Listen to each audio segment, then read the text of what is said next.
Hey guys, ఈరోజైతే నేను చిన్న పిల్లలకి లంచ్‌లోకి ఎలాంటి రెసిపీస్ అయితే షేర్ చేయొచ్చు అనేది ఈజీ అండ్ క్విక్ రెసిపీస్ అయితే మీతో షేర్ చేస్తాను. అందులో ఇదొకటి క్యారెట్ రైస్ అనమాట. ఈ రెసిపీకి కావాల్సినవి ఒక చిన్న క్యారెట్‌ని గ్రేట్ చేసి పెట్టుకొని, ఒక చిన్న ఆనియన్ కట్ చేసి పెట్టుకోవాలి. ఇంకా కొంచెం అంతా కొత్తిమీర, ఒక చిన్న ప్యాన్ పెట్టేసుకొని దాంట్లో ఆయిల్‌కి బదులుగా కొంచెం ఒక టీ స్పూన్ ఘీ వేసేసుకొని దాంట్లో కొంచెం జీరా వేసుకోవాలి.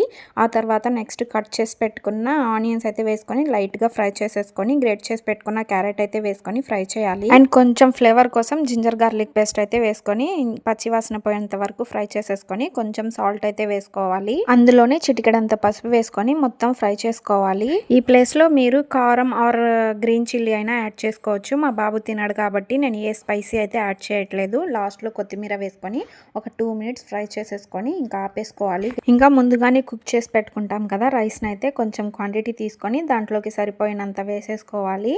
ఇంకా అంతా మంచిగా మిక్స్ అయితే చేసేసుకోవాలి. ఇలాగా అంతే, ఇంకా easy and healthy carrot rice అయితే రెడీ అయిపోయింది. వీడియో నచ్చితే లైక్ చేసి సబ్స్క్రైబ్ చేయండి.